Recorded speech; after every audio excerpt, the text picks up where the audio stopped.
একটি রাগী লোক শুক্রবারে মসজিদের ভিতরে ঢুকলেন নামাজ আদায় করার জন্য। আর সেই মসজিদের ইমাম সাহেব বয়ান করতেছিলেন মাঝে মধ্যে বউ এর রান্নার প্রশংসা করতে হয়। আর সেই লোকটি ইমাম সাহেবের এই কথা শুনে মনে মনে ভাবলেন আজকে বউয়ের রান্নার প্রশংসা করে বউকে অনেক বেশি খুশি করতে হবে। লোকটির যেই কথা এই কাজ। নামাজ শেষে বাসায় এসে বউকে বলল, আমাকে তাড়াতাড়ি ভাত দাও, আমার অনেক বেশি ক্ষুধা পেয়েছে।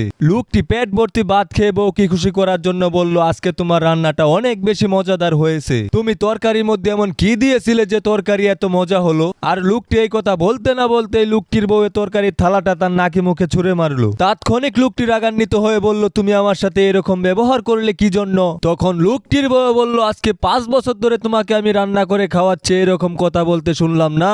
আর আজকে পাশের বাসার সুন্দরী ভাবি রান্না করেছে বলে এই কথা বলতেছো। আজকে তোমার একদিন কি আমার একদিন। আমরা সকলেই জানি একজন মানুষ মারা যাওয়ার পর তার সকল আমলনামার খাতা বন্ধ হয়ে যায়, শুধুমাত্র 3টি আমলনামার খাতা ব্যতীত। আর নবী করিম সাল্লাল্লাহু আলাইহি সাল্লাম বলেছেন, যেই ব্যক্তি মারা যাওয়ার আগে এই 3টি আমল দুনিয়া থেকে করে যেতে পারবে, সেই ব্যক্তি কিয়ামত হওয়ার আগ পর্যন্ত এই 3টি আমলের সওয়াব পেতে থাকবে। এবং সেই 3টি আমল হলো সাদকায়ে জারিয়া বা মানুষকে দান করা। আর 2 নম্বরে রয়েছে ইলমে জ্ঞান, যার দ্বারা মানুষ উপকৃত হয়েছিল। এবং 3 নম্বরে রয়েছে সৎ সন্তান, যে তার জন্য দোয়া করতে থাকে।